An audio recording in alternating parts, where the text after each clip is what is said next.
Pedro Antunes, Chief Economist with the Conference Board of Canada. Pedro, good afternoon and thanks for your time. What do these numbers indicate to you?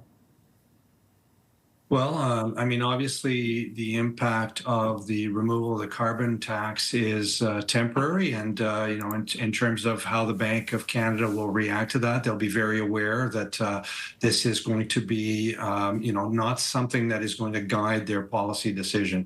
In other words, the bank is going to be much more focused on some of the other things that are still driving inflation up, including food prices, grocery prices, as you mentioned. We're still seeing cost of housing, some components of the cost of housing adding to inflationary pressures. Of course, the tariff impacts, we're certainly not seeing all of those yet in place, and that is going to have implications on inflation in this country. So lots to be concerned about. Great news for consumers that the overall basket has been essentially pulled down by so much because of the impact of gasoline prices, essentially. But I think still lots of concern here in terms of policy for the Bank of Canada going forward. And looking at how summer approaches, we know that the consumption of oil will also go up. Your take on how that's going to impact when it comes to inflation? Well, essentially, what's driven down inflation in this month, in April, has essentially been two pieces. One is the carbon tax removal. The other is essentially we've seen global energy prices coming down.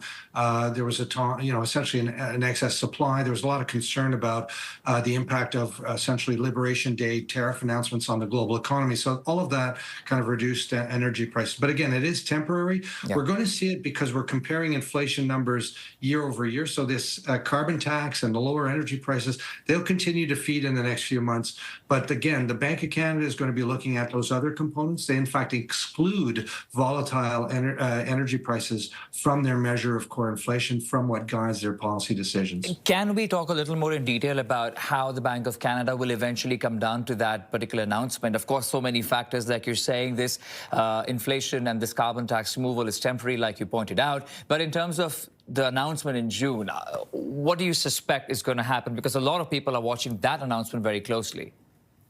Yeah, I think for one, we have to say that, essentially the bank has cut interest rates from 5%. This is a short-term rate that they use to drive kind of rates across the board. But their rates have come down from 5 to 2.75. Now, where is the bottom of that? Where is the neutral rate? Well, we think the Bank of Canada is almost there. So it's possible we might see another decline in rates if they feel inflationary pressures are, essentially under control. The issues are twofold. One is, kind of what are the implications of the tariff war that we're seeing, the trade war that we're seeing, really, not just between Canada and the U.S., but globally. What will that do to the economy and to inflation? The other implication is, if the economy is weak enough, the bank may decide to lower rates, even if inflationary pressures come up. I think the bank will probably hold steady.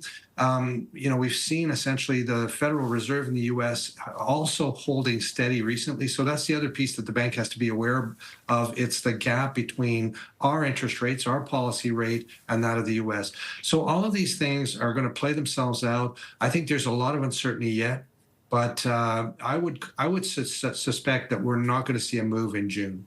All right. We'll leave it at that for the moment. Pedro Antunes, the Chief Economist with the Conference Board of Canada. Pedro, thank you for your time.